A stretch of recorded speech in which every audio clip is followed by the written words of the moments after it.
Salam jumpa pemirsa, senang sekali saya Sandra Kwi dapat kembali lagi ke hadapan Anda dalam dialog interaktif. Nah pemirsa, saat ini saya sedang berada di Dinas Peternakan dan Kesehatan Hewan Kabupaten Merauke dan kita akan berdiskusi mengenai kelangkaan produksi telur dan juga penyebabnya tentunya. Dan sudah hadir juga bersama-sama dengan saya Bapak Martinus Rahayliaan. Halo Bapak. Terima kasih Bapak sudah menyempatkan waktunya. Bapak di sini sebagai sekretaris ya Bapak ya, sekretaris dari Dinas Peternakan dan Kesehatan Hewan Kabupaten Merauke. Bapak kalau untuk Dinas Peternakan dan Kesehatan Hewan Kabupaten Merauke sendiri ini tupoksinya apa saja Bapak? Sebetulnya Dinas Peternakan dan Kesehatan Hewan Kabupaten Merauke itu dia melaksanakan dua fungsi, fungsi peternakan dan fungsi kesehatan hewan. Jadi menyangkut seluruh urusan peternakan itu satu, yang berikutnya itu kesehatan hewan.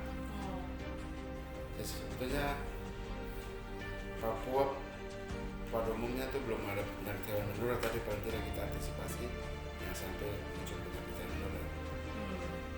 Dalam pelaksanaannya memang dinas ini sudah beberapa kali berubah nama di nomenklaturnya, mulai dari Dinas Peternakan dan Kehewanan, dan Dinas Peternakan dan Dinas Ketahanan Pangan dan Peternakan. Kemudian mulai 2018 dia berubah kembali jadi Dinas Peternakan dan Kesehatan Hewan. Ya, begitu ya Pak ya. Saya mau singgung sedikit Pak masalah kelangkaan produksi telur di Merauke nih Pak. Sebenarnya bagaimana sih Pak proses produksi telur di Merauke saat ini itu perkembangannya bagaimana Pak? Sebetulnya terhadap kelangkaan telur ini kan perlu dilihat telur ini muncul dari mana dulu ya. Iya. Jadi yang jelas bahwa dulu kan semua telur ayam didatangkan dari luar, dari Jawa. Iya. Kemudian berjalannya waktu dinas mencoba untuk menghimpun, merekrut peternak lokal. Kemudian ada peternak lokal yang terhimpun di dalam HIPAR, Himpunan Pengusaha Ayam Ras tersebut di Kabupaten Merauke. HIPAR ya disingkat HIPAR, Pak. Kemudian secara perlahan-lahan itu mulai didatangkan dari luar, mulai menurun, tapi kita produksi sendiri sebetulnya. Jadi lebih banyak produksi iya, kita. Jadi Merauke ini kan sebetulnya posisi sebelum COVID ya, itu tercatat 150.000 butir per hari. Oh, kalau untuk ayam petelurnya sendiri ada berapa Pak yang tercatat? Ayam petelur itu sudah, jadi per ekor itu 150.000. Kemudian yang bertelur setiap hari itu sebetulnya 90.000. Cuma itu sebelum COVID. Kenapa saya bilang sebelum COVID? Karena memang ada satu ya, Pak, penyakit ayam menular strategis yang masuk di sini. Dia masuk setelah adanya COVID atau berbarengan Pak? Barengan, berbarengan ya itu bersamaan. Nah, penyakit ini kan sebetulnya dia tergolong di dalam penyakit hewan menular strategis. Nah, penyakit hewan menular strategis ini kan ada beberapa. Sebetulnya di Papua ini bebas semua, bebas. Ya bebas, tetapi tidak tahu munculnya dari mana, kita sendiri juga belum bisa pastikan. Jadi belum tahu asalnya. Gejalanya kan sebetulnya dari akhir Desember 2019. Oh iya, mengenai adanya ini ya Pak, kematian massal ya, dari hewan itu mulai unggas. mati. Mulai mati, tapi kesulitannya peternak tidak pernah melapor. Oh, oke. Sampai dengan sekarang memang mereka enggan untuk melapor ke dinas. Berarti dinas mendapatkan informasi dari mana? Kebetulan memang ada satu pegawai dinas yang sebagai peternak juga, dan ayamnya terhabis. Habis dalam beberapa hari. 1.200 itu hanya 4 hari atau berapa hari itu habis. Total, jadi bukan habis tinggal 1-2 ekor, bukan, memang betul-betul habis. Langsung habis.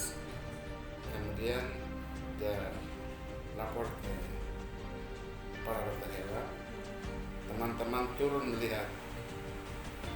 Nah, mereka kan tidak bisa memastikan ini penyakit apa, sehingga Iya.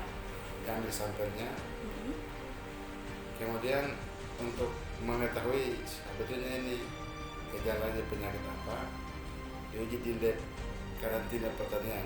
Berarti sudah diuji. Ya, sudah diuji di sini. Hasil yang keluar itu memang AI, Maksudnya penyakit Pak? avian influenza atau flu burung. Oh, oke. Itu hasil dari lab karantina pertanian Kabupaten Merauke. Tapi bahwa beberapa provinsi di Indonesia Timur ini kalau ada penyakit hewan menular yang menyerang, itu yang bisa memutuskan ada penyakit atau tidak tuh hanya Maros, Balai Besar Veteriner di Maros. Hanya dia yang punya kapasitas untuk memutuskan bahwa itu menular atau tidak, apa itu hanya Maros. Oh, begitu. Tetapi dinas, Maksudnya memastikan untuk menular ke manusianya atau? tapi ya antara hewan dan hewan dan hewan ke manusia. Tapi mengingat sampai saat ini kematian masal Manusia unggas bertambah, pastinya bertambah, menular ya ya. Pak ya. Nah, kita libur kemarin itu kan Iya. sejak Maret ya. Iya iya betul, karena adanya pandemi. Nah, sejak Maret itu sudah ya mulai tahu itu. Hmm. Nah, jadi sangat kesulitan dinas untuk mengirimkan sampelnya ke Maros. Mm-mm. Tapi akhirnya bisa kirim juga. Mm-mm. Dan setelah diuji di Maros untuk memastikan bahwa ini penyakit apa, Iya, memang keputusan dari Maros bahwa ini flu burung AI ya, memang Pak ya. ya. Berarti sudah sangat jelas ya, Sudah. terkonfirmasi bahwa penyebab kematian massal unggas di Kabupaten Merauke hingga saat ini juga turut menyebabkan kelangkaan produksi telur ya Pak ya. Ya. Itu dikarenakan oleh virus flu burung ya Pak. Oke baik. Sampai saat ini Pak, kematian unggas yang dilapor atau yang sudah dicatat oleh dinas sendiri itu ada berapa? Sampai Hingga dengan saat saat ini yang tercatat ya itu Iya. 68.000 ekor. 68.000. 68.000 dari 150.000. Dia berarti dia memang berkurang hampir separuh. Oh iya. Jadi berkurang separuh dari produksi Iya. total telur di Merauke ya Pak? Dia berkurang dari produksi telur, dia Mhm. berkurang dari jumlah ayamnya. Mhm. Jadi kan Hipor ini kan dia mencatat ayam ras petelur di Kabupaten Merauke Iya. 150.000. Iya. Mati 68.000 kan berarti kan Hampir setengah lah. Iya. itu yang tercatat ya.